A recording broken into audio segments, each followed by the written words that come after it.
This is Nathan, and today I'm going to narrate a story that's been waiting years to be told. I truly hope you settle in comfortably and enjoy every single moment of it. Let's begin. The rain poured down relentlessly that gray morning when they finally laid Marissa Chase to rest in the cold ground. It came in thick, heavy sheets, soaking everything in sight, turning the world into a blurred watercolor of sorrow. And yet, Max didn't shed a single tear. Not because the love he felt for his mother was missing, no. He loved her deeply, in that complex, oxygen-starved way you love someone who always held back pieces of the truth. Someone whose silences spoke louder than any words ever could. He stood motionless at the graveside in his sharp charcoal suit, the fabric clinging slightly to his skin from the downpour. His eyes fixed on the men, slowly lowering the polished casket into the wet, muddy earth below. The sound of rain drumming against a wood echoed like distant thunder. Beside him stood Richard McKnight, tall and straight-backed, impeccably dressed as always, every detail of his appearance screaming control and composure. The perfect image of the grieving widower. Richard had reached out and placed a firm hand on Max's shoulder, not once, but twice during the service. Each time, Max had subtly shifted away, letting the touch fall into empty space. There was something about that gesture that felt rehearsed, almost performative, and it made his skin crawl in ways he couldn't yet fully explain. Father Joseph Schneider led the service with quiet solemnity. He was a small, frail-looking man, approaching 70. His hands marked with age spots, his voice carrying the weight of countless funerals. Yet his eyes kept drifting toward Max throughout the entire ceremony, not with the gentle, pastoral concern a priest usually offers his flock, but with something deeper, something heavier. It was guilt, raw and restless. Guilt that had nowhere left to hide after all these years. When the small group of mourners finally began to disperse, umbrellas blooming open like dark flowers against the rain, Father Schneider approached him. Quietly, Dachi only ever called him Maxwell when the moment truly mattered, when the words carried real weight. The priest's voice was low, almost a whisper against the falling rain. Your real birth certificate is inside this envelope.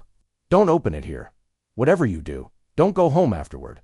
He pressed a small, unassuming card into Max's hand along with the envelope. Cedar Hills Storage Locker, number 9. Go there tonight, and go alone. There's so much more waiting inside everything, she couldn't bring herself to say while she was still living. Max's phone suddenly buzzed inside his jacket pocket, cutting through the heavy air. He glanced at the screen. A message from Richard.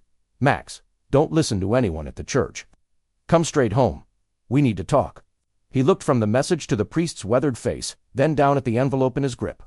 Without a word, he slipped everything securely into his inner jacket pocket, thanked Father Schneider with a quiet nod, and walked away through the relentless rain toward his car. But he didn't drive home. Not that night. Instead, his tires cut through puddles as he headed toward the east edge of town. Cedar Hill Storage Facility sat there like a forgotten relic. A sprawling compound of gray corrugated metal buildings under flickering security lights that buzzed and hummed weakly, many of them half burned out, as if no one cared enough to maintain them properly. Max pulled up at exactly 11:15 p.m. The attendant in the small booth was completely absorbed in something on his phone. Headphones plugged in, barely glancing up as he lazily waved him through the gate. Max found locker number 9 at the far end of the second row, tucked away in shadows. A small key had been carefully taped to the back of the card the priest had given him. With steady hands, he turned it in the lock. The metal door rolled up with a loud, echoing groan. Inside the dimly lit unit waited 3 items that would change everything. A black duffel bag zipped tight, a sturdy box of documents neatly tied together with old red string, and a framed photograph, carefully wrapped in brown paper. He reached for the photograph first, unwrapping it slowly, almost reverently. 2 young people stared back at him, a man and a woman, laughing freely in front of a sparkling lake, their joy captured forever. In that frozen moment, the man had Max's strong jawline, his piercing eyes, even that same subtle tilt to the fingers when he held something.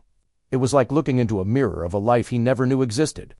He set the photo down gently on the concrete floor, and carefully opened his mother's envelope next. The birth certificate inside was official, bearing the intact state seal. There it was in clear black ink, his name listed as Maxwell Brent Robertson. Mother, Marissa Ann Robertson. Father, Brent Thomas Robertson, not McKnight. Robertson. The truth hit him like a quiet wave. He spent the next 40 minutes crouched on the cold, Unforgiving concrete floor. Using his phone's flashlight app to carefully go through every single document in that box. Letters exchanged between his mother and a woman named Amber Dean over the years. A copy of a will belonging to Brent Robertson, dated 23 years earlier, explicitly naming his son Maxwell as the primary heir to the entire Robertson estate property, and holdings valued at well over $4 million at the time. There was also Brent's death certificate, listing the cause as accidental drowning. But at the very bottom, in handwriting, he recognized instantly as his mother's elegant script, was a handwritten note that made his blood run cold. Richard knows. He arranged it. The accident was never an accident. If I'm gone before you read this, go find Amber Dean. She was there. She saw everything. She's been waiting all this time. Signed simply, Mom. Max leaned back against the cold metal wall of the storage unit and allowed the heavy silence to wrap around him completely. He didn't panic. He didn't spiral into chaos or denial. Instead, he cataloged the facts methodically, one by one, in his mind. His real name was Maxwell Robertson. His biological father had been murdered in cold blood. The man he had called Dad for 32 long years had orchestrated the killing, then married his widowed mother, adopted the young child, and buried the entire truth under a brand new last name. And somewhere out there was a living witness who had seen it all. He pulled out his phone, opened the search bar, and typed in the name, Amber Dean. Later that night, just after midnight, he drove straight to Drew Livingston's apartment. Drew had been his oldest and most trusted friend for years, former Army intelligence, now running a private research firm that operated skillfully in those shadowy gray areas between what was strictly legal and what was quietly necessary. Drew answered the door in a simple t-shirt and boxers, took one long look at the haunted expression on Max's face, and simply said, "How bad is it?" Bad.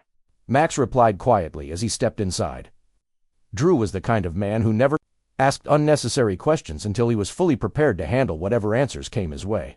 He brewed a strong pot of coffee without a word, sat down across from his friend at the kitchen table, and listened intently as Max laid out the entire story from beginning to end.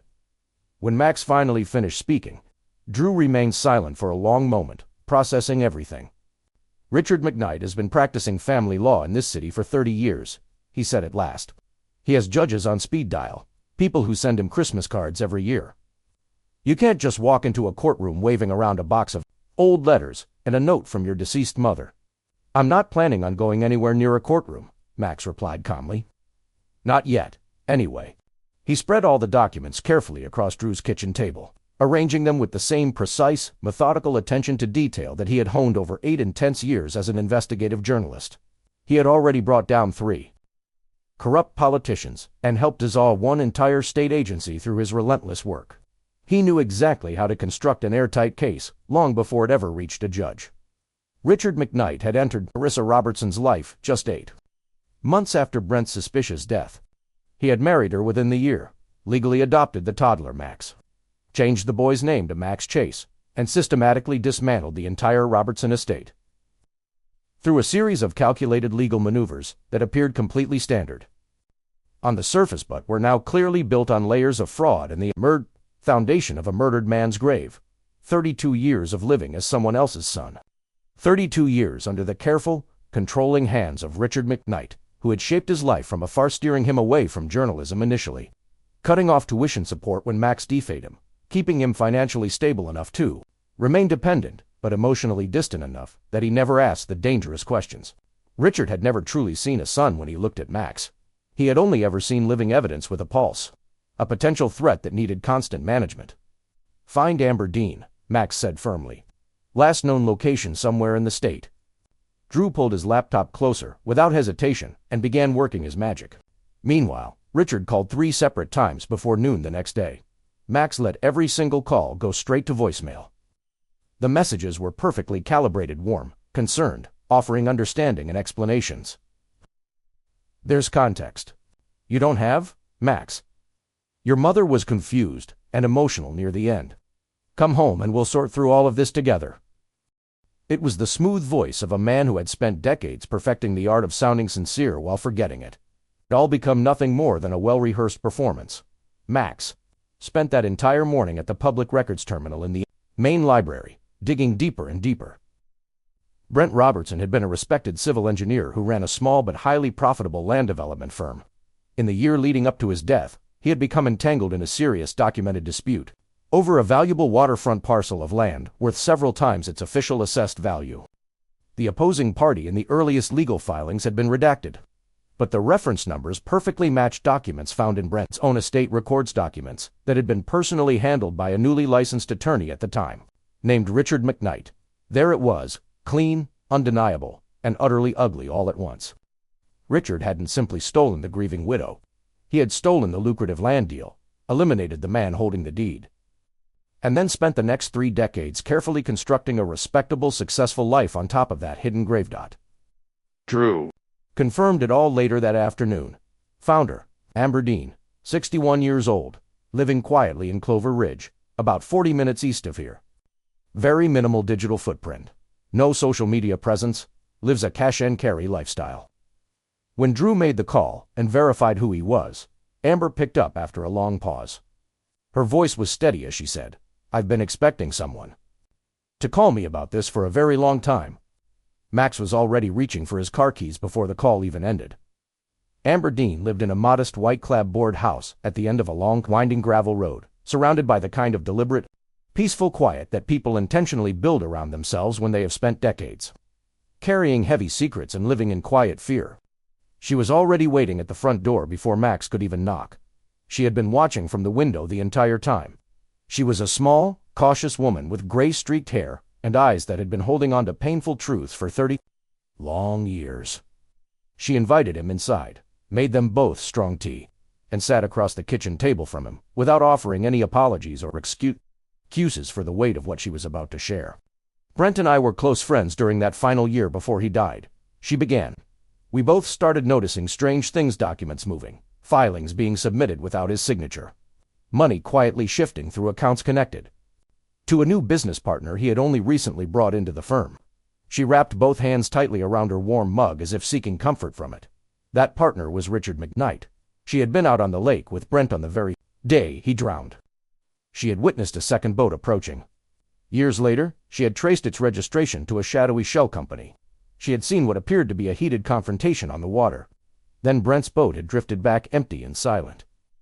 "Was only 29 at the time," she said, her voice remaining remarkably level. "I went straight to the police.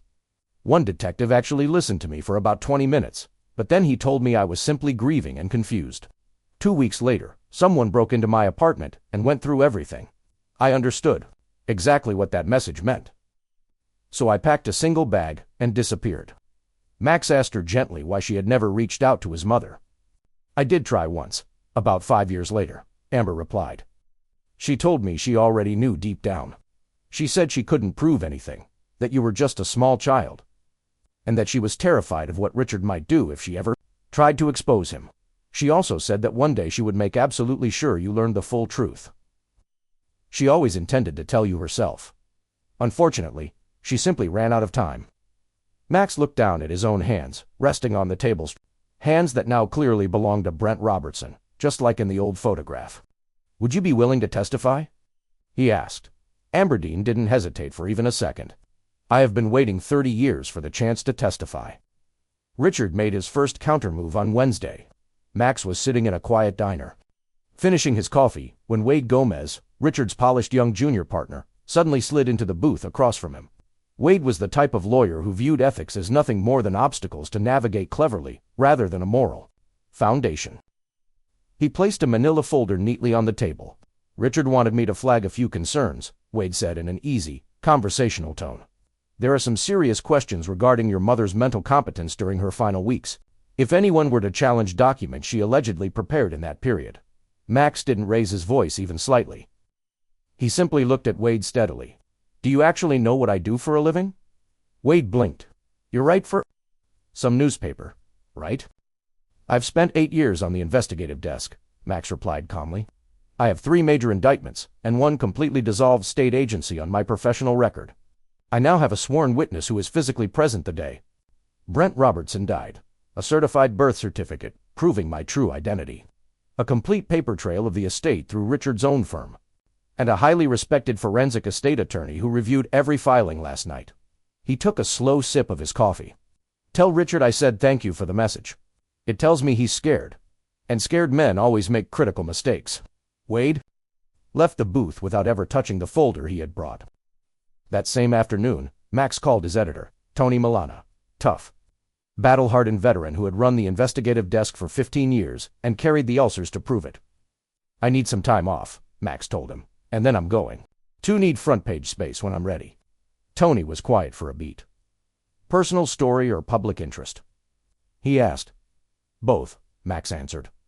"My favorite combination." Tony gave him the green light immediately. Max hung up and opened a fresh new document on his laptop. He titled it simply, Robertson. He now possessed everything he needed to completely destroy the life Richard McKnight had built on lies. The only remaining question was exactly how to execute it. Through the courts, where Richard had spent decades cultivating powerful connections, or publicly through the one arena where Max held every single advantage and Richard had none. In the end, he chose both paths simultaneously, carefully timed to hit within 24 hours of each other. He had one final important call to make to Sophia Benson, a brilliant forensic estate attorney who had assisted him 3 years earlier on a major fraudulent trust investigation. She had told him afterward that if he ever needed help at the dangerous intersection of probate law and pure righteous fury, he should call her without hesitation. He explained the entire situation in detail over the next 20 minutes. Sophia listened carefully and then responded. The original Robertson estate was never legally dissolved. If those transfers were made under false representations and, it sounds very much like they were, the entire chain of title is void all the way back to the original fraud. She paused. The waterfront property alone is now worth well over $6 million in today's market.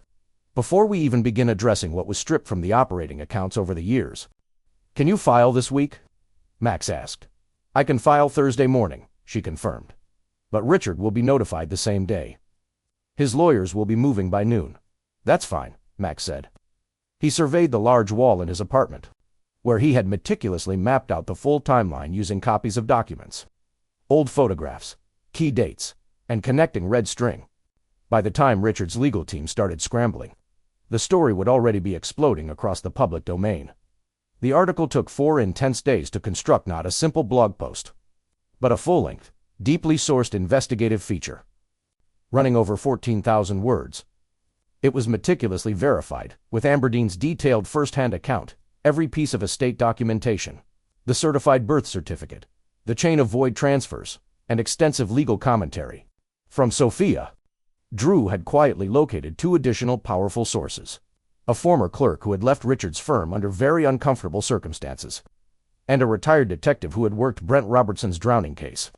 That detective had received a personal visit from Richard McKnight just 3 days before officially ruling the death and accident. The piece named Richard McKnight directly in the headline. It was scheduled to publish at 6 a.m. on Thursday morning.